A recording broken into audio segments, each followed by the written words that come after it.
sira talaga ang ulo nitong mga sinasabi natin yung mga leftist. Yung sina Teddy Casino, elitista yan eh. Sa Lasal nag-aaral yung mga anak niyan eh. O pa-English yung mga anak niyan. May mga cookies pa, may mga camping pa. Pinaglulumot tayo niyan. Sino yun? Yung cute? Yung dating sa kabataan. Sino yun? Hanapin mo nga. Matanda na ako yung cute, yung babae. Ay. Si Raul Manuel, cute din naman. Nakakata-cute. Oo. Wala yan eh. Mga ipokrito yan. Yung mga yan, namamatay yung mga estudyante, nagre-recruit sila ng mga estudyante para makipagpatay sa mga sundalo. Sila, bakasyon sa Europa, yung kapatid nila nag-aaral sa Europa. Yun ano ba yun? Yung may bigote, ano pangalan nun? Yung mukhang kontrabida sa pelikula. Sino yun?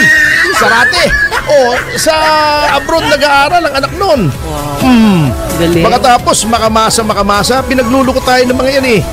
Yung mga kabataan, akbayan, lahat iniiyakan yan yung mga kriminal. Hate campaign. Yung mga biktima, hindi nila iniiyakan. Iniiyakan nila. Yung mga kriminal, yung mga sundalo na napapatay ng NPA, mga pulis na napapatay ng NPA, may mga pamilya, hindi nila iniiyakan yun. Wala silang pakialam doon. Kasi Franz Castro, That's true. Diba? Child abuse, yung mga minor re-recruit, hindi nila iniiyakan yung mga pamilya noon. Iniiyakan nila yung mga pumapatay sa pulis. Yan ang style noon. Yan ang mga kakampi ng kasalukuyang gobyerno. Diyan pa lang makikita mo na yung moral bankruptcy ng ating pamahalaan.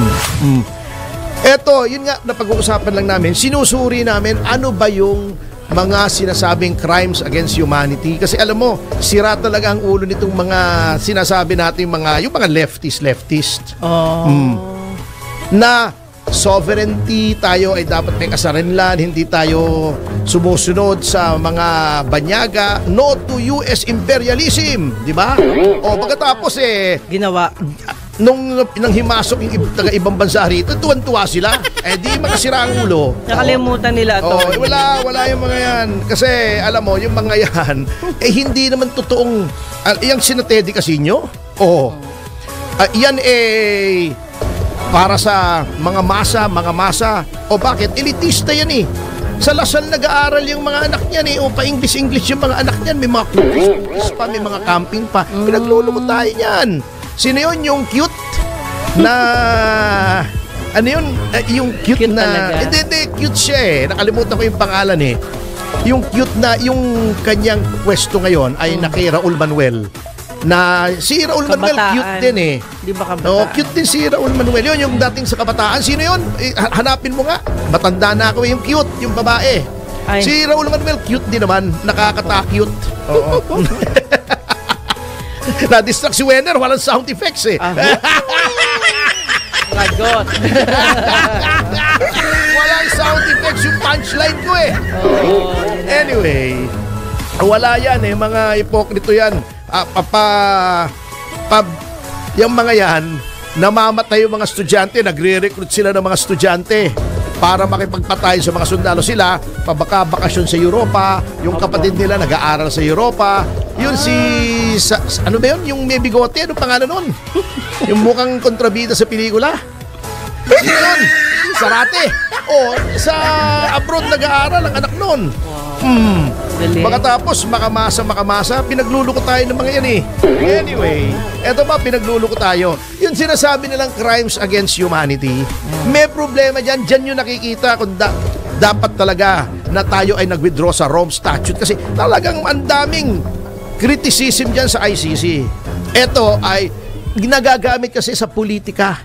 At ang dami na nagsasabing na we-weaponize yung ICC laban sa mga tao na pinupolitika. Okay naman to ha. Kung babasahin nyo yung Rome Statute, ito ang sinasabing crimes against humanity. Okay. At para maintindihan ng mga tao ng bayan, ay ating isasalin sa wikang Pilipino. Kasi hindi naman lahat abogado. Take it away. Kami lang namang nagmasasabarang abogado at si honorary from Google University, si Dan Fernandez. Yan, Magpasalamat ka sa akin, Dan. Nangungulelan ka na sa survey. Binabanggit ko pangalan mo, sumisikat ka. At least naaalala ka ng mga tao. For the wrong reason. So, eto. ang requirements. Article 7 as paragraph 1 ng Rome Statute. Ito yung charter ng ICC. Opo. A widespread or systematic attack against a civilian population. Malawakan at sistematikong pag-atake sa isang populasyon, sa buong populasyon. Hindi lamang sa pinili ng mga isang tao. tao lang. Okay.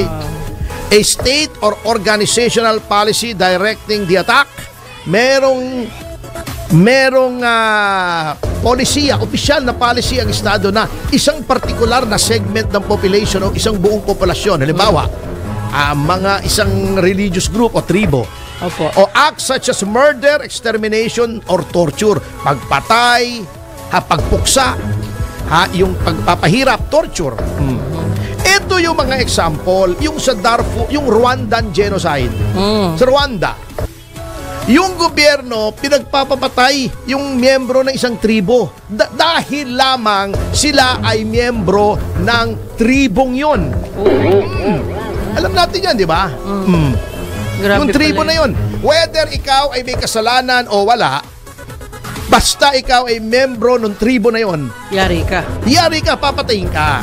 Ang pinakamagandang example na makaka-relate ng lahat doon ng panahon ng Germany. Opo. Di ba? Basta ikaw ay Hudyo.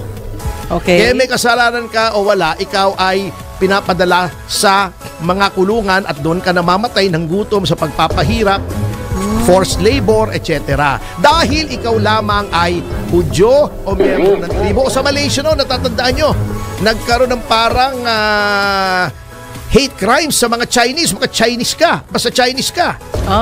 Binubugbog ka, pinapatay ka. Pero wala namang state policy na nakita. In fact, pinigil ng state. Yan. Ganun po yan. Dahil ikaw ay miyembro lamang ng isang relihiyon o isang ethnic group.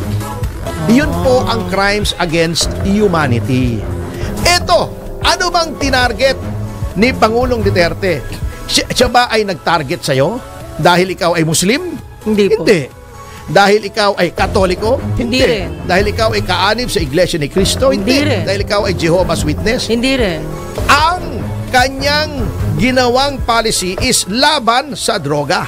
Ayan. Which is a legitimate state policy sapagkat krimen po ang droga. Meron tayong mga batas na nagbabawal sa droga. Hindi lamang sa possession, yung pagkakaroon mo, hawak mo ang droga. Hindi lamang sa paggamit ng ipinagbabawal na droga.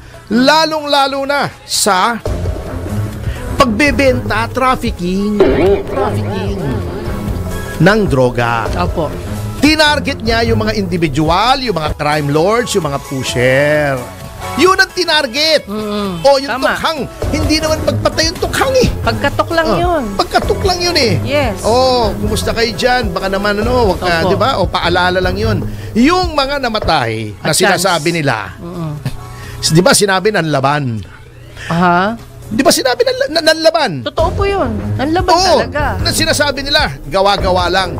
Patunayan nyo na gawa-gawa lang in a court of law. Katulad ng nangyari kay Kian, napatunayan na hindi pala talagang drug pusher. Nakulong yung mga pulis. Ngayon, hindi natin siyempre may iwasan.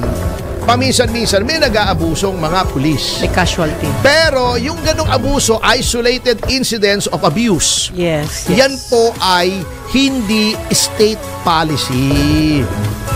Humanap kayo ng state policy. Yung nakuha nila sa Quadcom na isang testigo, hindi sufisyente yun. Because these are crimes. This must be proven beyond reasonable doubt. Okay. Pero, ano yung batas? Unang-una, nakalagay sa batas, Section 17 ng RA 9851. Okay. Nakalagay na may. Ginagamit yung word na may. May. Dalawa po sa batas, yung nakapag-aral ng batas. Alam nila na may kaibahan yung may o at shall. May surrender, shall surrender. May I go out?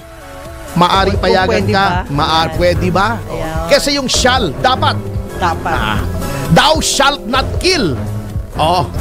Pwede kang, hindi maaring hindi ka pumatay. Hindi naman sinabi sa Ten Commandments, thou may not kill. Walang ganon. Alam po sa batas yan. Ang tawag dyan ay statutory construction, interpretation ng batas. Pag may directory, ibig sabihin pwedeng hindi, pwedeng Pwedeng oo. oo. O nakalagay doon sa batas, section 17, may surrender, may extradite, may is discretionary, not mandatory. Alam lahat ng first year law student yan. Di ko alam kung bakit hindi alam ni Justice Carpio.